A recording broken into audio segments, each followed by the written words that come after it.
Hello, everyone, and welcome to this installment of the Bob and Nikki Series discussion.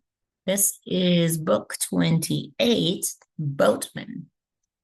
This is a book that Jerry Boyd published in 2022. The Audible audiobook came out in, I believe, 2024. It was a while before it came out. But this installment follows kind of the same pattern as the last installment. The first half follows Dingus, and we pick up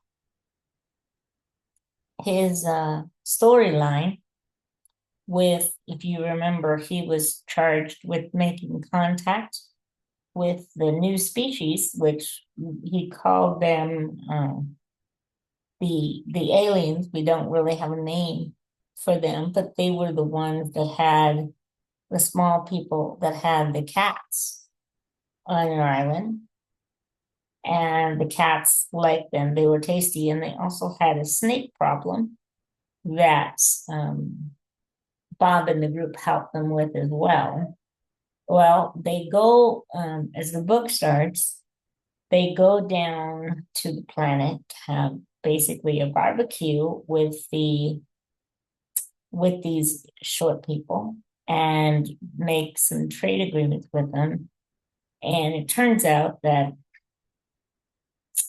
the meat has something in it that the crew is sensitive to, and they become more suggestible. And as a result of that, Dingus makes a mistake and offers them a flashless drive, knowing that the company tech is not supposed to leave the company for people who are not affiliated with the group or friends, trusted. So the first half of the book focuses on him trying to get out of that, and him trying to not only get out of that mess, but also negotiate some real problems, because not only do this group of aliens, the called that are eventually called the Boatmen, they're sort of the first religious group colony that wants to live in like a, a lesser state. So there's all kinds of things that we learn about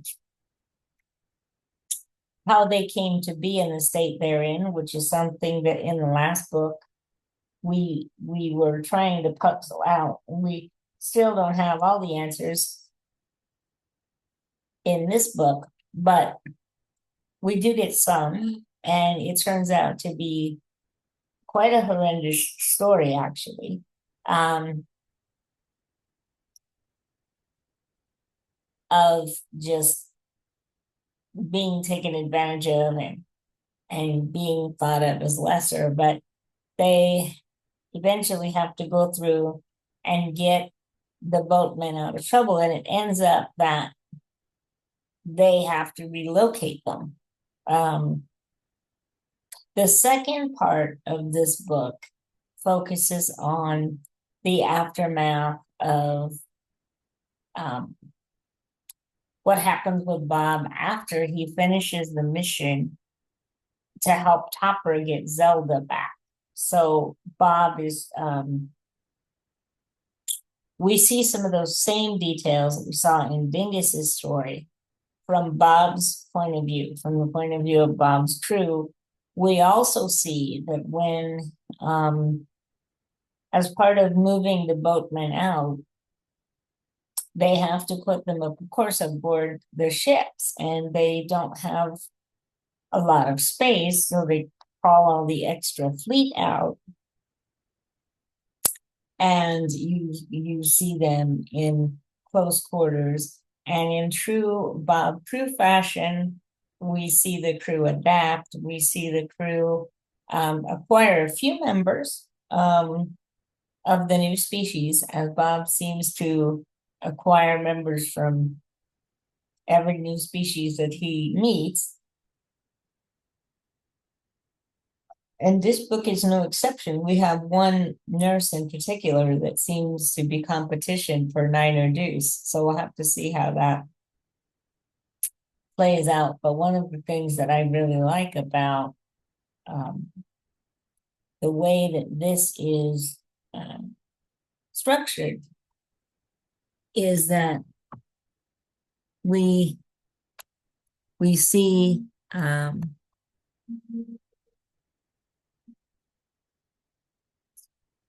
we see how Bob and Nikki come together. There's another problem with the Boatmen that involves the stinging. There's a stinging insect that's on the planet, similar to wasps, that happens.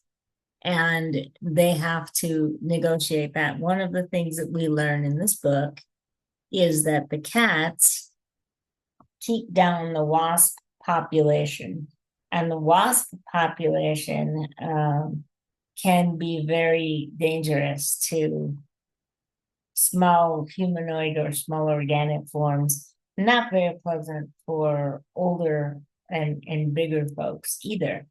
So that's one of the mysteries that gets solved in this book. And I really like the plot development of this. I like the split approach. Some people aren't a fan of reading about characters other than Bob and Nikki, and I can understand that. But I think Bob and Nikki um, have crew too, and it's part of their family. So it's nice to see what's going on with the others, with Diego and with Bob and with some of those other people. And I think that it gives it plenty of variety, and you always do have Bob coming in, and it brings together all of these threads.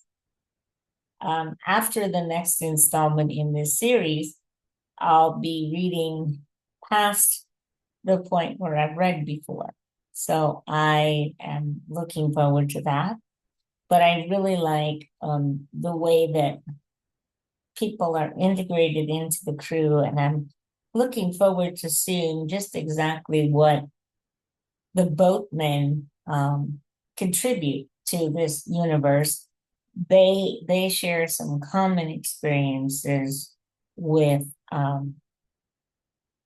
some of Millie's people, because where their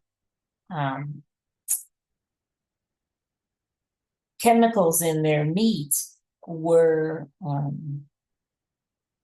put in there to make people more docile.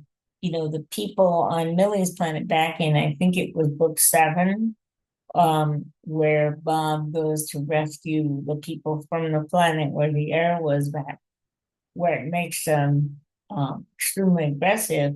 These people were made more suggestible. So there's lots of parallels to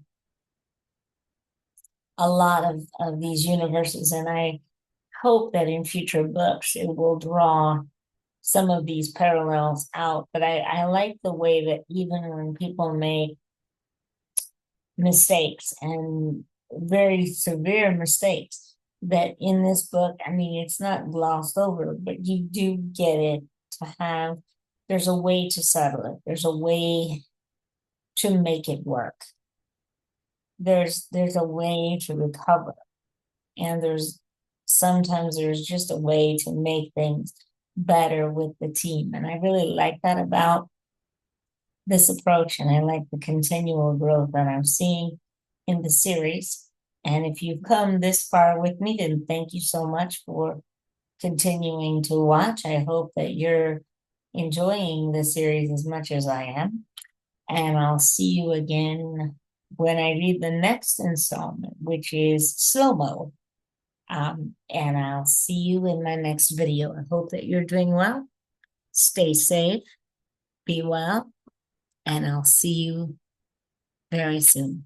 Bye for now.